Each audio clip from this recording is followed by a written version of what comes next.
दोस्तों हाल ही में सरकार ने एक महिलाओं के लिए बहुत ही बढ़िया योजना लॉन्च की है, जिसमें अगर आप एक बार आवेदन कर देते हैं ना तो यहाँ पर आपको 12,000 रुपए एक साल में मिलेंगे, यानी कि 1,000 रुपए पर मंथ यहाँ पर आपको मिलेंगे। तो अगर आपकी गवर्नमेंट जॉब नहीं है ना तो आप इसमें आसानी से आवेदन कर सकते हैं। अब यहाँ पर आपको आवेदन कैसे करना है, योजना कौन सी है, कौन कौन से स्टेट के लिए है, क्या क्या डॉक्यूमेंट चाहिए, तो भाई सारी जानकारी मैं आपको दे दूंगा आज की इस वीडियो में। और अगर आप लोगों ने आज की इस वीडियो को कंप्लीट देख लिया तो मेरी गारंटी कि अगर आप लोग महिला है या फिर आपके घर पे कोई भी महिला है ना तो उसके खाते में पैसा आना स्टार्ट हो जाएगा। तो आइए वीडियो को स्टार्ट करते हैं। बट इससे पहले अगर आप लोगों ने अभी तक वीडियो को लाइक नहीं किया तो अभी लाइक कर देना, और चैनल पर नए हैं तो प्लीज यार सब्सक्राइब करके बेल आइकन को प्रेस कर देना ऐसी ही इंफॉर्मेटिव वीडियोस को सबसे पहले देखने के लिए। तो देखो अगर आपको इस योजना में आवेदन करना है ना तो भाई ज्यादा डॉक्यूमेंट नहीं चाहिए। बस अगर आपके पास आधार कार्ड है और आपके पास मोबाइल नंबर है, और हाँ जो मोबाइल नंबर आपका होगा ना वो मोबाइल नंबर अगर आपके बैंक खाते से लिंक है ना तो बस आप लोग यहाँ पर आवेदन कर सकते हैं। तो देखो एक बार फिर से ध्यान से सुन लो कि अगर आपके पास आधार कार्ड है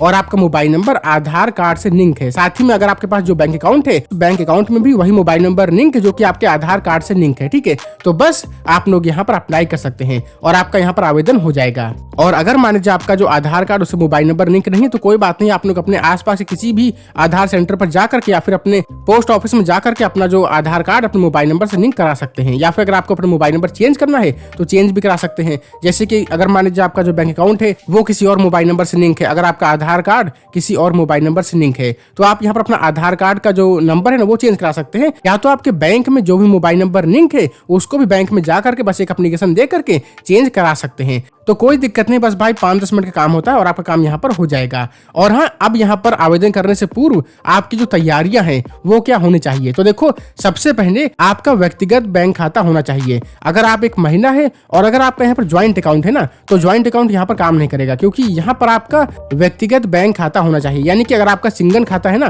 तभी आप लोग यहाँ पर आवेदन कर सकते हैं। तो अगर मान लीजिए आपका सिंगल खाता नहीं तो कोई बात नहीं यार, आप लोग किसी भी आसपास के बैंक में जाओ अपना खाता ओपन करा लो। आपका खाता यहाँ पर बस एक दिन में खुल जाता है तो उसमें कोई समस्या नहीं होती है। इसके बाद जो आपका बैंक खाता है वो आपके आधार से लिंक होना चाहिए, साथ में आपका जो बैंक खाता है वो डीबीटी सक्रिय होना चाहिए।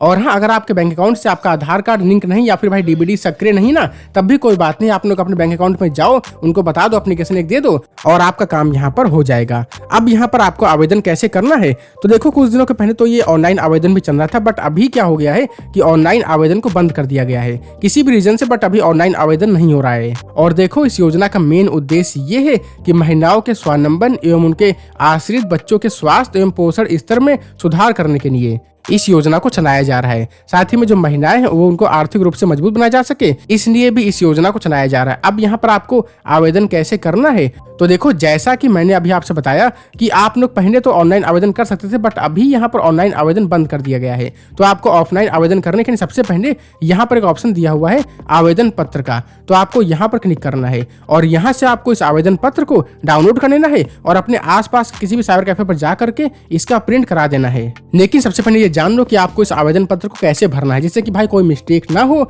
और आपका यहाँ पर आवेदन तुरंत यहाँ पर सबमिट हो जाए। तो देखो सबसे पहले यहाँ पर आपको स्व सत्यापित फोटो चाहिए होती है, यानी कि फोटो के ऊपर आप जब फोटो यहाँ पर लगाओगे ना तो यहीं पर एक साइन भी कर देना, ठीक है। इसके बाद आपको आवेदन का स्थान भरना है कि आपका यहाँ पर एड्रेस क्या है, इसके बाद दिनांक कौन सी है, इसके बाद आपको व्यक्तिगत जानकारी देनी है। जैसे कि सबसे पहले यहाँ पर आपको बताना है आवेदिका का प्रकार, जो सही हो उस पर टिक लगाएं। जैसे कि आप यहाँ पर विवाहित हैं या फिर विधवा हैं या फिर परित्यक्ता हैं या फिर तलाकशुदा हैं, तो जो भी आप लोग यहाँ पर टिक कर देना। इसके बाद यहाँ पर आपको भरना है आवेदिका का नाम, यानी कि जो भी महिला आवेदन करने जा रही है ना उसका नाम यहाँ पर आपको भरना है, जो कि आधार कार्ड के अनुसार ही होना चाहिए। जो नाम आपका आधार कार्ड पर है वही नाम आपको भरना है। इसके बाद यहाँ पर आपको भरना है अपने पति का नाम, इसके बाद यहाँ पर भरना है आवेदिका के पिता का नाम, इसके बाद भरनी है आवेदिका की डेट ऑफ बर्थ यानी कि उसकी जन्म तिथि। इसके बाद जन्म तिथि को वेरीफाई करने के लिए आपको एक डॉक्यूमेंट यहाँ पर देना पड़ेगा। चाहे आप यहाँ पर जन्म प्रमाण पत्र दे सकते हैं, चाहे पैन कार्ड दे सकते हैं, चाहे मतदाता परिचय पत्र दे सकते हैं, चाहे हाई स्कूल की मार्कशीट या फिर साना दाखिला खारिज प्रमाण पत्र भी आप यहाँ पर दे सकते हैं, या फिर आप लोग अपना ड्राइविंग लाइसेंस भी दे सकते हैं। देखो आधार कार्ड अगर आपके पास है ना तो आधार कार्ड को अभी यहाँ पर हटा दिया गया है। अगर आपको यहाँ पर जन्मतिथि के लिए सत्यापन करना है ना तो आधार कार्ड को इस लिस्ट से हटा दिया गया है, ठीक है। तो कोई बात नहीं, आपके पास हाई स्कूल की फोटोकॉपी है नहीं तो आप लोग अपना पैन कार्ड दे देना, सिंपल सी बात है। इसके बाद बताना है कि आवेदिका की जाति कौन सी है और उसका वर्ग कौन सा है। इसके बाद बताना है क्या आवेदिका विशिष्ट पिछड़ी जनजाति श्रेणी की है? अगर है तो हाँ कर देना, नहीं तो नहीं कर देना। इसके बाद अगर यदि आप यहाँ पर हाँ टिक करते हैं ना, तो यहाँ पर आपको कौन सी श्रेणी से इस पर टिक करना है, जैसे कि कमार, बैगा, बिरहोर, पहाड़ी, कोरवा या फिर जो भी कास्ट से आप बिलोंग करते हैं, आप यहाँ पर इसको भर देना। ठीक है। इसके बाद यहाँ पर आपको भरना है आवेदिका का स्थायी पता, यानी कि यहाँ पर आपको अपना कंप्लीट एड्रेस भरना है। इसके बाद यहाँ पर आपका राज्य छत्तीसगढ़ तो आ जाएगा ऑटोमेटिक। इसके बाद आपको अपना डिस्ट्रिक्ट भरना है। इसके बाद आपको अपना ब्लॉक भरना है और इसके बाद आपको अपना पंचायत भरना है। इसके बाद वार्ड क्रम या फिर ग्राम भरना है। इसके बाद आंगनवाड़ी केंद्र का नाम भरना है। जो भी आंगनवाड़ी का केंद्र आपके आसपास है ना, वो आपको भर देना है। इसके बाद आंगनवाड़ी केंद्र का कोड यहाँ पर आपको भरना है। अगर कोड नहीं पता तो आप लोग अपने आसपास के किसी भी आंगनवाड़ी केंद्र में जाओ, वहां पर आपको कोड पता चल जाएगा। अगर आपके आसपास कोई आंगनवाड़ी का केंद्र नहीं है तो आप लोग अपने आसपास का जो गवर्नमेंट का स्वास्थ्य केंद्र होता है ना, जहां पर टीका वगैरह लगते हैं, वहां पर भी जाकर के आप ये आवेदन कर सकते हैं। इसके बाद आपको भरना है आवेदिका का आधार कार्ड का नंबर। इसके बाद यहाँ पर भरना है आवेदिका के पति का आधार कार्ड का नंबर। और इसके बाद यहाँ पर आपको, मैं इस फॉर्म के साथ अपना आधार कार्ड नंबर प्रस्तुत या जमा कर रही हूँ और स्वेच्छा से महिला एवं बाल विकास विभाग छत्तीसगढ़ को सहमति देती हूँ। मेरे आधार विवरण का उपयोग मुझे प्रमाणित करने और महतारी वंदन योजना का लाभ देने के लिए किया जा सकता है। इसके बाद यहाँ पर आपको भरना है दूरभाष का नंबर।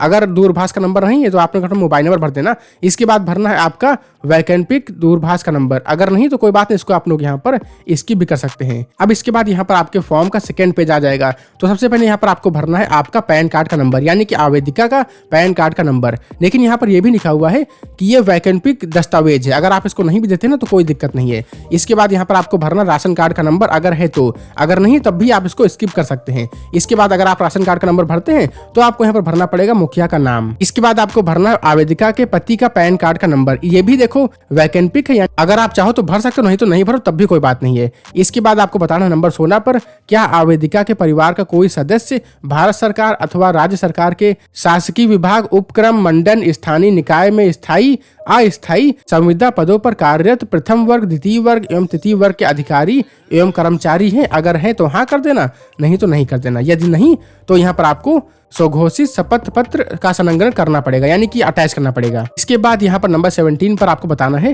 क्या आवेदिका ऐसी पेंशन भोगी जो मासिक पेंशन प्राप्त करती है? अगर आप करते हैं तो हाँ कर देना, नहीं तो नहीं कर देना। यदि हाँ तो आपको भरना पड़ेगा कि आप यहाँ पर मंथ में कितना पेंशन प्राप्त करते हैं और पेंशन योजना का नाम क्या है। यदि नहीं तो आपको यहाँ पर वही फिर से एक बार स्वघोषित शपथ पत्र संलग्न करना पड़ेगा। ठीक है। इसके बाद नंबर 18, क्या आवेदिका के परिवार का कोई भी सदस्य वर्तमान अथवा भूतपूर्व सांसद, विधायक, भारत सरकार अथवा राज्य सरकार के बोर्ड, निगम, मंडल के अध्यक्ष या उपाध्यक्ष हैं?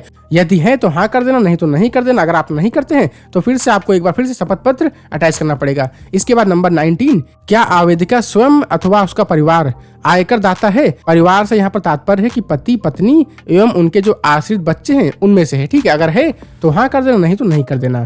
इसके बाद यहाँ पर आपको भरना आपके बैंक खाते का नंबर, इसके बाद बैंक का नाम, इसके बाद IFSC कोड।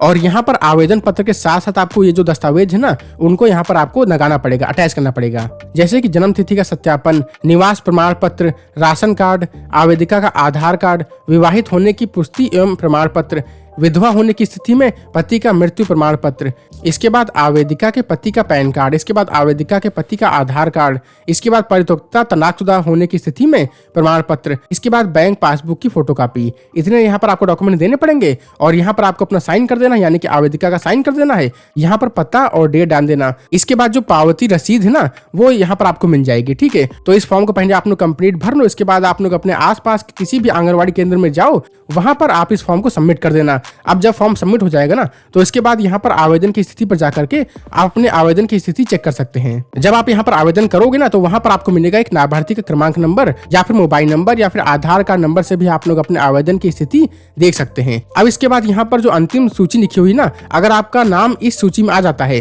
तो समझ लो कि आपको यहाँ पर पैसा मिलना स्टार्ट हो जाएगा, यानी कि आपको इस स्कीम का बेनिफिट मिलना स्टार्ट हो जाएगा। तो बस अगर आप यहाँ पर सही सही फॉर्म भरते हैं तो कोई दिक्कत नहीं होगी और आपको यहाँ पर इस स्कीम का बेनिफिट मिल जाएगा। लेकिन ये योजना जो है वो अभी सिर्फ छत्तीसगढ़ के लिए है। अगर आप इंडिया में कहीं और रहते हैं ना, तो आप लोग एक और सेम ऐसी लगभग योजना चल रही है जिसका नाम है मातृ वंदन योजना। तो आप इसमें आवेदन कर सकते हैं। इसके ऊपर मैंने कल ही वीडियो बनाई थी, अगर आप लोग चाहो ना तो उस वीडियो का लिंक मैंने आपको इस वीडियो के डिस्क्रिप्शन में दिया हुआ है, तो वहां पर जाकर के उस वीडियो को देख लेना। अगर आप लोग यहाँ पर इंडिया के किसी और स्टेट में रहते हैं ना, तो आप लोग इस नहीं तो आप लोग उस फॉर्म को भर सकते हैं। तो दोस्तों उम्मीद है कि आपको ये वीडियो पसंद आई होगी। अगर पसंद आई तो यार वीडियो को लाइक करना तो बनता है, अगर अभी तक की नहीं किया है तो फिलहाल इस वीडियो को यहीं पर एंड करते हैं और मिलते हैं बहुत ही जल्द एक और ऐसी ही इंफॉर्मेटिव वीडियो के साथ। तब तक आप लोग अपना ख्याल रखना। जय हिंद, वंदे मातरम।